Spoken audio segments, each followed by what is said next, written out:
All of us, whether we admit it or not, have some behavioral traits that we'd like to change. All of us have things that we know, I'm not living the best version of myself, that there is something better that I can do. There are things that we'd like to improve in our lives. And so when we're trying to understand these habits, what we do is most of the time we focus on the actions. So if we say, I'm getting very angry all the time, I'm shouting at too many people, if we want to fix that problem, we're thinking about the action. I'm shouting at people too much. I need to stop that action. If you're drinking too much, what you're doing is you're saying, I need to stop the action of drinking. And this works across all sorts of things, all sorts of negative habits that we want to improve. Whether you've got issues with lust, with attachments, with ego, whether it's gambling, whether it's alcohol, whether it's drugs, it doesn't really matter. What we do is we focus on the action, but there is something before that action that we need to understand first. There are two things that we need to be aware of when we're looking at changing our habits. The first is our perception. The second is our actions. First, we have to identify our perception. Perception means the way I see things, the way I see myself, and the way I see the world. So how you think you are defines your actions. And where do our perceptions come from? Where does our self-identity and our idea of what we are comes from? It comes from all the circumstances that we've had in our life. Now imagine if you were young and your parents said to you all day, every day, you're a very clever child. How does that child grow up thinking, I'm a very clever child? If your parents said to you, you're a very stupid child, you're a very silly person, all day, every day you get that same message ingrained into you. What does that person do when they grow up? How do they think? They think, I'm a very silly person. You hear so many people say, oh, I'm very clumsy, I'm very careless. Where does that idea come from? They have a perception in their head, this is how I am. And then obviously when they do something, they say, oh, that's because I'm very careless. I am already deciding what my life is going to be like, and when certain things happen, they don't faze me because I've already decided this is who I am. This is called our perception. This is how we see ourselves, what we think we are. So how you think you are determines how you act. How you think you are decides what actions you're going to do. In fact, it decides all the actions that you're going to do. And the actions that you continue to do determines who you become. The kind of person that you become is by what you do. What you do comes from what you think you are. So everything that we do has an impact. Everything that happens in the world will then have a consequence. Because we don't just do things in the world without any consequences. Everything that we do has a consequence. And this is the real meaning of the word karam. That everything you do, every word that you say, impacts someone or something in some way. So we can call karam the rule of consequences. Everything has a reaction. Everything has an impact. So we need to understand that our self-perception is the first thing. And it'll be useful to just go through an example of that.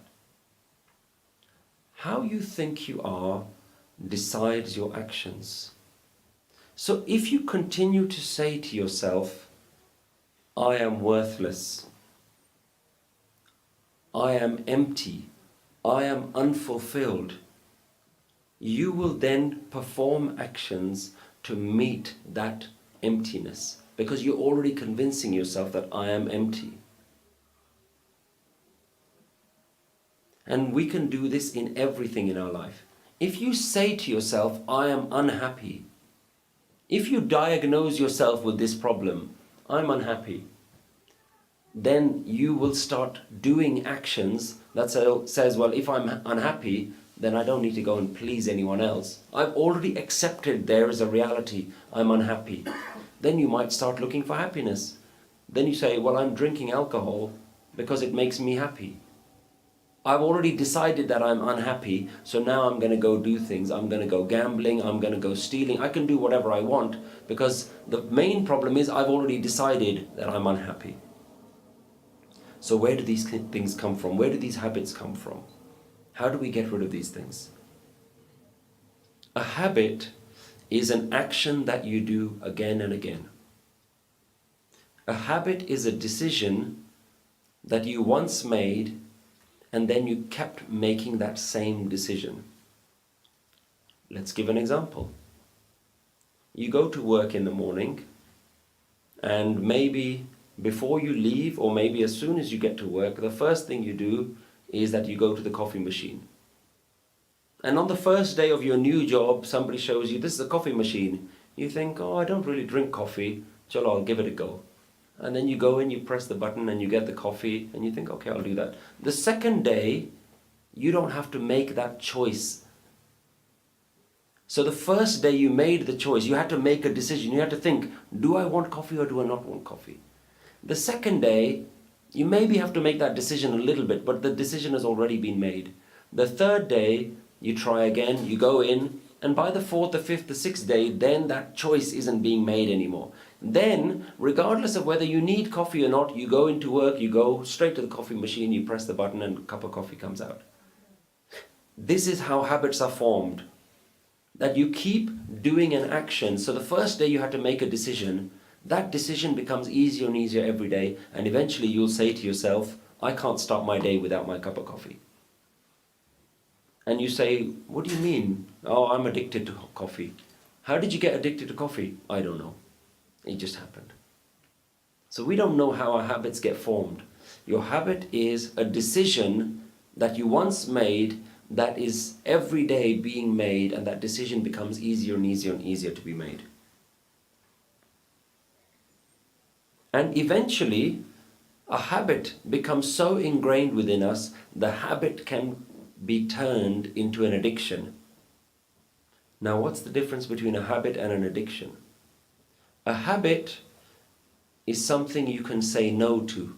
An addiction is something you can't say no to. Even if you wanted to say, today I'm going to stop drinking coffee, you actually can't say no anymore. This is why people get addicted to smoking, they get addicted to alcohol. That's what the word addicted means, that I want to stop, but I actually can't do it anymore. But we don't know, where did this addiction come from? The addiction came from a habit, the habit came from a thought, a decision that you made at one point. You know that decision came from a self-perception, because there is something inside your head that says, I'm a grown-up now, I can drink coffee. So there is a perception, grown-ups drink coffee. So the first day you have to make that decision comes from this idea, I'm a grown-up now. So let me give you another example. If you're a vegetarian, you make this idea in your head, I don't eat meat. If somebody comes to the office every day and says, here's some meat, you don't have to make that choice whether I should or shouldn't, because there's a perception that, oh, I'm the person that doesn't eat meat. Do you see how your decisions are made? Your decisions aren't made just by weighing up, should I or shouldn't I? The decisions are made by who you think you are. If you say, sorry, I'm a person that just doesn't do these things, then even though the decision is being made in front of you, the decision's already been made by your own perception. It goes that far back. So when somebody says, I don't know why I'm addicted, you have to trace it back. It goes back to a decision that you once made, and before that decision it came from a perception. Who do I think I am? And that perception can come from anywhere in our past. This is how difficult these things are. This is why these things become quite difficult to let go of.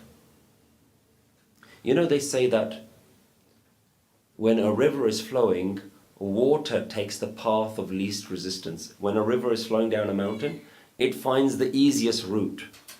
This is what we do with our habits. The first day the decision is difficult to make. The second day it's a little bit easier. The third day it's a little bit easier. So that river of decision making goes down the easiest route. Then at one point you have to make a decision. Do I want it or do I not want it? Which decision do you make? The easiest one. The easiest one says, I drink coffee every day, even though I think I want to stop, but it's easier to just carry on. That becomes your addiction. Your addiction is, I don't know how to say no. Even if I want to say no, for some reason it's not happening. Because your mind is working like that. It's just taking the easiest decision. So this is how our habits are formed. This is how our addictions are formed. And we need to have a better understanding of what we can do about them. So what we've done is we've made our panch chor our habits as well. If you say, I'm an angry person, I have anger issues, what you're basically saying is, I've already decided that I'm an angry person. So every time I get angry, it doesn't actually surprise me. That's who I am. But we need to understand where these things come from. There is a perception inside you. And why are they called sins? In English, we translate them as 5 sins. Because they're stealing your true nature. If you say, I'm an angry person, that's not who you really are. That's just an idea of what you think you are. If you say, I'm a mean person, that's not who you really are. That's an idea that you keep telling yourself who you are. So this is not your true identity. Your true identity is this Amrit that's inside you. This is what the Guru is talking about. Amrit lute. They're stealing this purity inside you, this essence inside you, this goodness inside you. But we've accepted our sins. We've accepted our panch chor. Chalo, what can we do? They're with us. I'm an angry person. I'm a greedy person. This is just who I am. The question is, what do we do with these impulses? Should we try to be a saint? Should we all say, from tomorrow, I'm going to stop all the bad habits. I'm going to control all of them. What are we doing? We're trying to give ourselves a new perception. I'm not a bad person anymore. I'm a good person. I'm going to be one that tries to fix all these problems. But have you ever noticed that that doesn't really work? Have you ever tried to stop and it becomes fall back? So suppressing these panch chor isn't what's needed. Just saying, I'm just going to sit on my hands after that glass of alcohol. I'm not going to do that. It doesn't really happen very, very easily. It's very easy to go back into that same decision. So your saintliness only lasts for a very short moment. Good, today I'm going to be a saintly person. Your habits kick back in. Temptation comes back in very easy. So what you realize is you haven't really got rid of your problems. You just sat on it for a couple of days. You just suppressed it. You locked it down for a few days away, and after a couple of days that habit escaped. So your temptation to go back to what you've always known is always there. That temptation, I can resist everything except temptation. This is what we do. I can resist everything, just not temptation. And this is how we are, because this is human nature. So what do we do? How do we solve this problem? How can we wash this? How can we clean ourselves of this? How do we purify ourselves? How do we break our bad habits? People say that they want to break their habits, but the reality is we don't actually want to break our habits. Because the reason we're picking up that drink is because it actually tastes quite nice. We like it. The reason we get angry at people is because it gives us a little buzz that says, I feel right, I feel good, look how clever I am. If you knew that those things weren't good for you, if you actually felt that the things that you were doing weren't good for you, and you realized this is harming me, you wouldn't do it. But because there's a part of you that says, I'm getting some pleasure out of this. So there is a pleasure in our habits. In Japji Sahib, Guruji addresses this whole problem. Guruji says, Pariye mat papa ke sang o tope nave ke rang. Guruji says, if your mind is full of all of these habits, make a new habit. If you want to get rid of old habits, you can't just deal with those habits. Guru says, make Naam your new habit. So, we said that these habits that we think we want to get rid of, we can't get rid of because they feel good. Do something else that feels even better. So when we perform certain habits, in the body they say that we receive 4 different happy chemicals. The scientists talk about 4 happy chemicals. I think it's dopamine, endorphins, serotonin, adrenaline, these kind of chemicals. That whenever we do any action and we feel a little bit happy, what's happening is a chemical is getting released from our brain into our body. And our body is saying, I like that feeling. We get a lot of these happy chemicals when we listen to music. When we listen to music, lots of nice happy chemicals come released into our body. This is what happiness is, this feeling that feels quite nice. There's some change in our being that says it feels quite nice. So, if your habits are making you feel nice, replace them with a newer habit that feels even better. And Guru says that the best habit, the one that will feel even nicer, is the habit of meditation, of Simran, of Naam. So Guru says that when this impulse arises inside you to do something that you want to stop, then you can make Naam the response.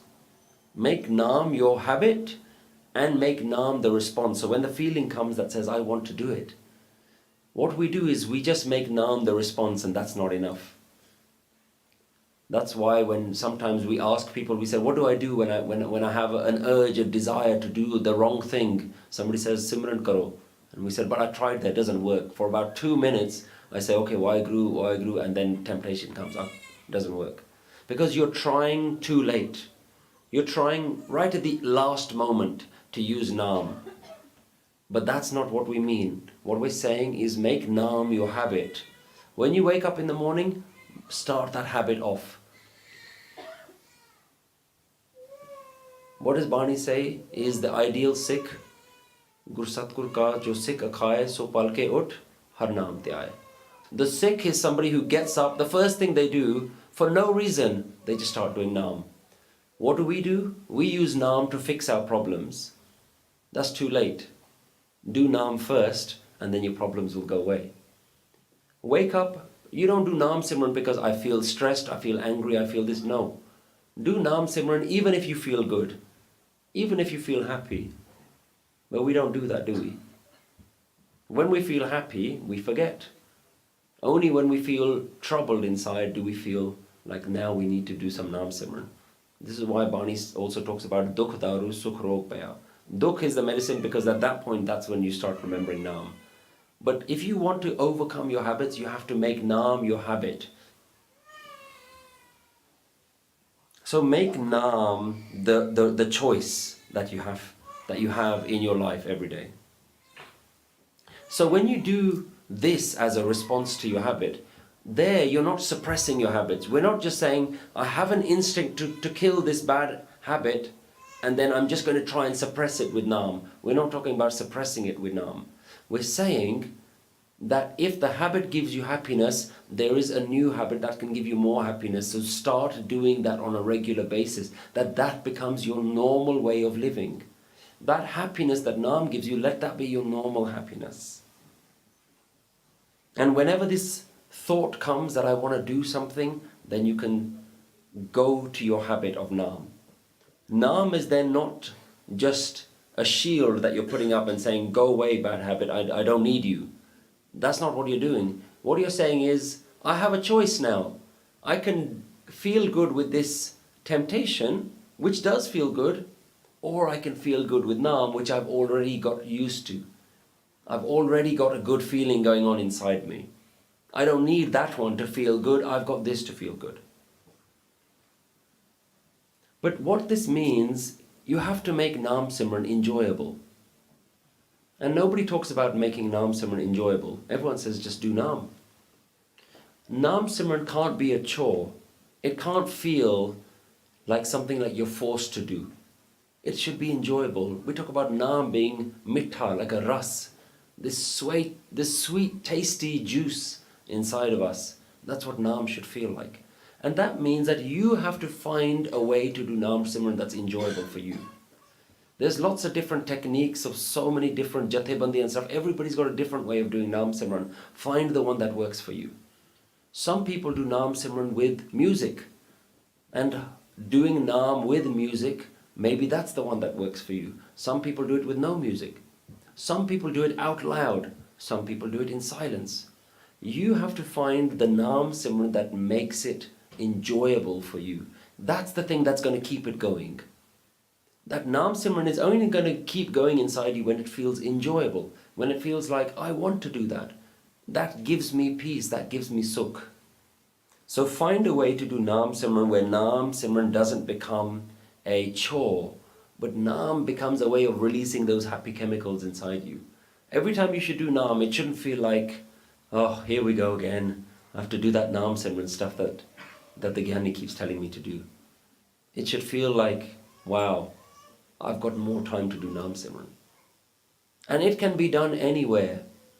I come from London, and working in London, I go on the underground trains, the tubes, and that's the most noisiest, crammed thing that you can imagine. In the summer, it's burning hot. There's so much noise, there's so much pollution, you can barely breathe.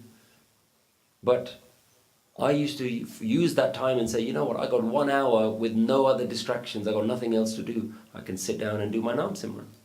Because you get up in the rush of the morning and you're getting out of the house and trying to get to work. Use any opportunity that you can to do naam simran. And if you can't do it while you're doing other important things, have it playing in the background. Have it playing in the background of your children while they're playing in their rooms with their toys, while they're doing their homework. Have that going. What are we doing? We're creating a habit. And you'll notice some people are so blessed that they say, when we were young, my mum used to just keep doing it. And now we just grown up with that. That's just become part of our life. This is how we create naam as a habit, as an enjoyable habit. So you have to find a way that your meditation, your naam simran is rewarding to you. So when this thought arrives, naam can be a way of just dealing with that. Naam is the way that you can combat those problems. You can recognize that a thought has arrived. If you're in naam all the time, when a temptation arrives, you can see, I have a decision being asked of me. Do I need to go that way, or can I stay here in this naam? Can I stay in this bliss of naam? So you can even use your dukh as a medicine. When that choice arrives inside you, you can even say thank you. And this is something that becomes quite difficult initially, but over time, as naam simran becomes the most important thing in your life, even if an angry thought, if a lustful thought comes inside you, you can acknowledge the thought and say thank you. Because you know what we do? When our panch chor comes, we start fighting it. If you fight your panch chor, you're going to give them more power. Have you ever noticed that? If an impulse comes inside you and you say, I'm going to stop it, I'm going to fight it, what happens when you start fighting the other person? If you show that you're ready to fight, the other person says, I'm ready to fight as well. So both of you are ready. And when two of you are ready to fight, one of you will win one day, and the other day the other person will win. One day you will beat your panch chor, the other day the panch chor will beat you, because you're giving it power by saying, I'm ready to fight you. But maybe if somebody comes to fight you, if your panch chor comes to you and you sit there and you say thank you, then the panch chor doesn't know what to do with you. What do you mean thank you? I'm here for a fight. I'm expecting a struggle. And you say thank you. I'm not going to engage with you, but I'm happy that you're here. Thank you. Then it doesn't know what to do with you. Somebody's come to you for an argument and you're not willing to have that argument. What happens? That person doesn't get more and more and more angry. They get deflated. Oh, okay then. Yeah, have you ever seen that? If you're going to have an argument with someone and the other person doesn't want to have an argument, And you think, oh, you just get confused. Don't fight your panch chor. Say thank you, come in. Just sit down. I'll be with you in a moment. I just got some Naam Simran to do. But that Naam Simran is never ending, so he's just sitting in the waiting room. You can keep it there. But if you open the door and say, oh, not you again, and you start fighting, then you're already giving it that power, because he's ready to fight and you're ready to fight. Don't fight your panch chor. But these things don't come easily. They come when we have a habit of doing Naam Simran. When Naam Simran is giving us so much sukh, then we don't have a reason to even fight the panch chor. The panch chor just say, oh, forget that guy. He's not worth it. He's never ready. He's never willing to fight. And this is when Bani says that the panch chor, they just run away. They don't know what to do with us. So we have to find a way to make Naam so pleasurable, so enjoyable in our life, that we can breathe it into our whole body. Our whole body is doing Naam. Not that we're just saying Naam like, oh, I shouldn't be thinking about this, I should be thinking about Naam. Okay, Waheguru, oh, and then your mind goes. Not that kind of Naam Simran. The Naam Simran that you breathe into your body. You feel that Naam. You wake up in the morning and it's just radiating out of you. It's joy, it's pure bliss, it's pure happiness. That is the Naam Simran that the Guru is trying to get us towards. And that is a new habit. Make that your habit and your old habits will fade away.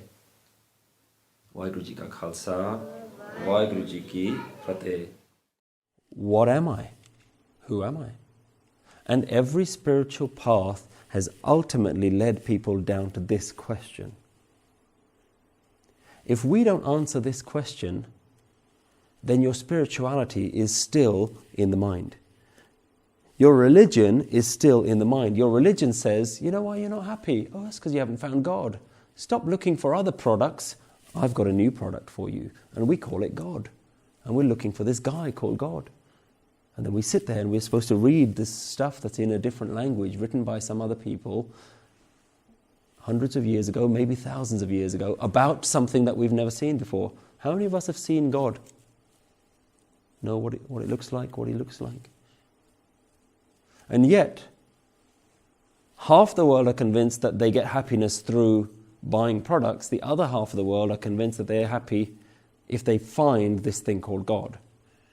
But He's somewhere out there. How will you know? Nobody knows what He looks like. Do you know anyone that's met Him? No, but we're going to do it. We're going to try and do it. So what your religion is all in the mind as well.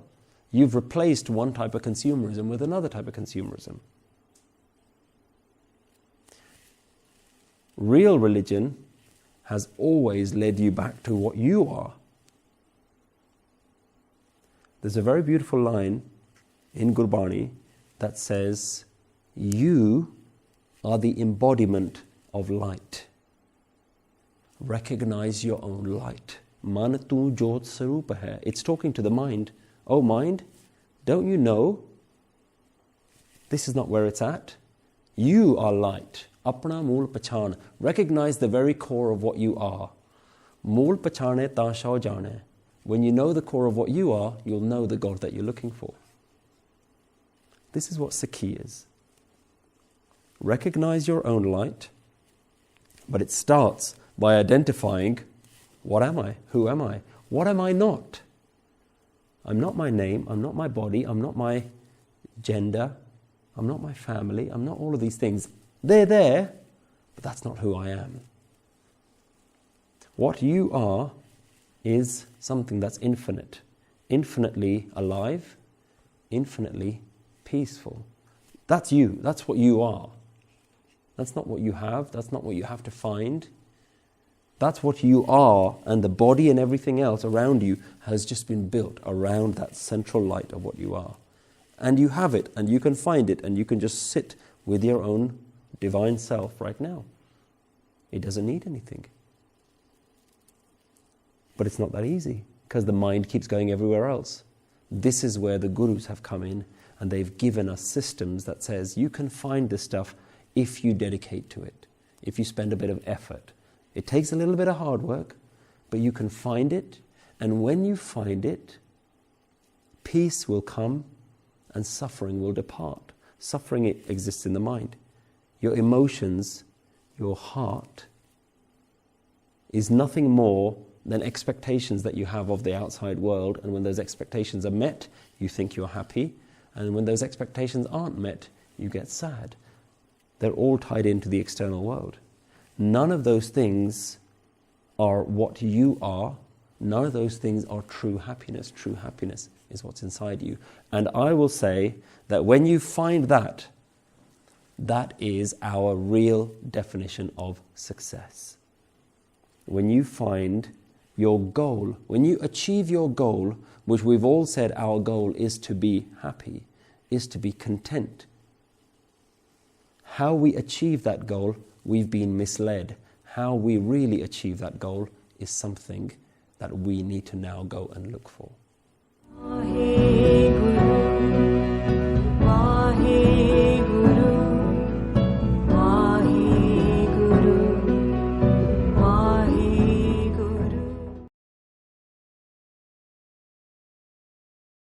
The first thing to acknowledge is that the reason we're in this battle is because this is the battle that the Guru recommends. Yeah? We don't come from a tradition where the Guru says, take yourself away from Maya and go sit in a mountain somewhere and just do meditation. Because you could take yourself away from all of your work and your commitments and just go sit in a mountain somewhere. But the Guru doesn't recommend that technique to us. So we have to take comfort in the fact that actually we're doing, even living our worldly life, we're doing what the Guru recommends. Because the Guru's experienced that. So Guru talks about the hardest path is the one which is within Maya, the most challenging path. So why would the Guru give us the most challenging path? The reason the Guru gives us the most challenging path is because all the meditators, the sadhus before them, took themselves out of Maya. Look at Buddha, look at all of these great meditators. They were all achieving the same level of jnana, the same merging, but they never found a way that was for everyone. So the Guru has given us a technique that's for everyone in our everyday practice. And the technique is Naam. So the Guru gives us a technique that while you're in your work, Naam Simran has to be going on. You have to be actually saying Naam Simran while you're just doing everyday things. So you're chopping your wood or whatever it is that you're working on. That technique has to be where you have to get so comfortable with doing Simran in Maya and taking yourself out of Maya. Now, one of the ways to do that is again part of mindset. You know, if you're sitting in the Gurdwara early in the morning, or if you're sitting at home and you're reading your Nityanim, one of the biggest mistakes that we do is when we close our gutka, when we stop our Nityanim, and we do the Fateh, Waheguru Ji Khalsa, Waheguru Ji Ki Fateh, there's a switch-off mechanism in our mind that says, Nityanim done, now I can start my day. That's the barrier. The point at which you stop your Nityanim, and that bit when you close the gutka and you say your Fateh, that's a part of your mind that says, okay, thank you, I've done my duty, now go do your worldly duty. That is a very significant thing that we do, which we should be mindful of. When you stop your Simran in the morning, and even if it's get up for 5 minutes, give yourself 5 minutes, before you get out of bed, you just say Waheguru for a couple of minutes, whatever it is that is our practice. When you finish it, don't finish it. What I mean by that is, as soon as you stop sitting there doing that Nityanim, keep that Nityanim going. Keep the Simran going. So you go to the bathroom, you're brushing your teeth, Waheguru, Waheguru, Waheguru. Having a shower, Waheguru, Waheguru. Eating breakfast, yeah? Then we have to get into the habit of doing this. None of this falls straight away, yeah? And nobody's saying that, you know, it's easy or it's like, you know, it's so many people have achieved it, why am I the only one that hasn't achieved it? No, this isn't the easy path. But the path is to have it within Maya. And part of that is actually every day, every moment, we have to try and find a way that we can incorporate what the Guru teaches us in everyday life.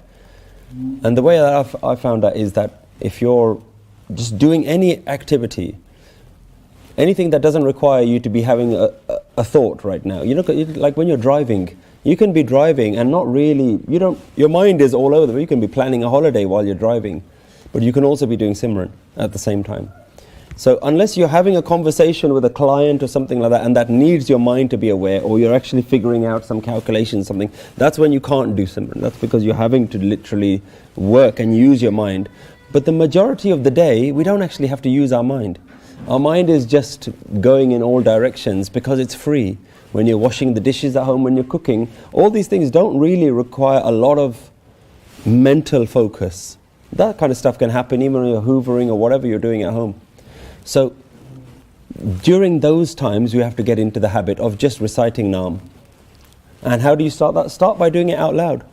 Start doing it out loud, and then slowly, it should become part of the everyday practice.